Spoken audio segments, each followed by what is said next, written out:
kapobre. Ayan. Uy, itong babaeng to, naglinis na naman. Gusto ko kasi sana dito kapobre, gawin ko siyang puti. Kasi yung ano namin, inupahan namin dito is simentado naman, pero mix siya. Meron siyang kahoy, merong simento, ganun. Tapos, yung kulay pa na nung lumipat kami, ganyan. Nakaka-dark. And, so, yun, ang daming mga salawanit. Diyos ko. Ayan, sa daming salawanit. Tapos, gusto ko sana siya palitan ng white. Ito, white. Kasi parang mag-light man lang yung mold. Tsaka, kailangan natin siyang pinturahan kasi ano, yung molds. Grabe ang ubo ko talaga kapobre. Hindi talaga nawawala. Mag-1 year na siguro itong ubo ko. Dahil sa ano, molds ata siguro. Kasi tingnan nyo naman, nagwa-white siya. Ayan, may mga white, ano siya, oh. Ayan, oh, may mga white. Ay, nakikita nyo ba? Or ano. Basta yung mga ganito, oh. Tingnan nyo, oh. Di ba yung mga ganyan? Di ba molds yan? Ano, maano sa ilong. So, grabing kalat, oh. Sobrang kalat talaga.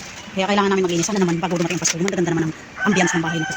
Parang maganda din yung pasok. Naniniwala ba kayo doon? Tingnan nyo na lang yung next video namin. Kapag natapos na namin to. Okay? Ayan, pinunturahan namin yung portion lang na to. Ayan.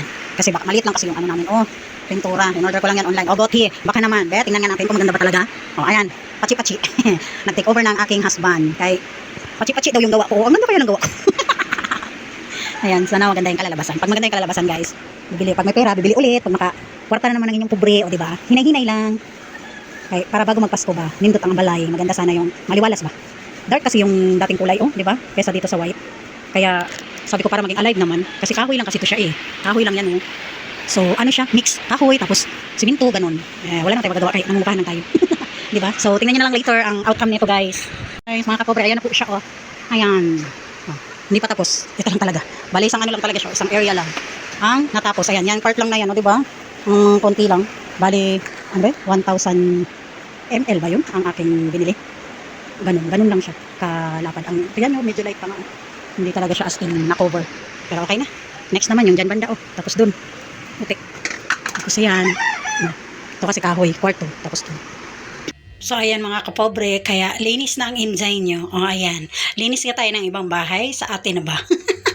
Ayan. Vacuum lang kasi. Tapos ko na yan winalisan. Pero meron pa rin kasi mga alikabok. Kaya, ayan. Binacuum ko na lang para mabilis ba. Kaya nakakapagod. Magbalik-balik na lang ako. Magbalik-balik ng ng walis. Tapos ayan, binacuum ko siya. Tapos pagkatapos ko dyan mag-vacuum, minap ko pa yan kaya para shiny, shimmering, splendid ba siya? Shiny, shimmering, splendid.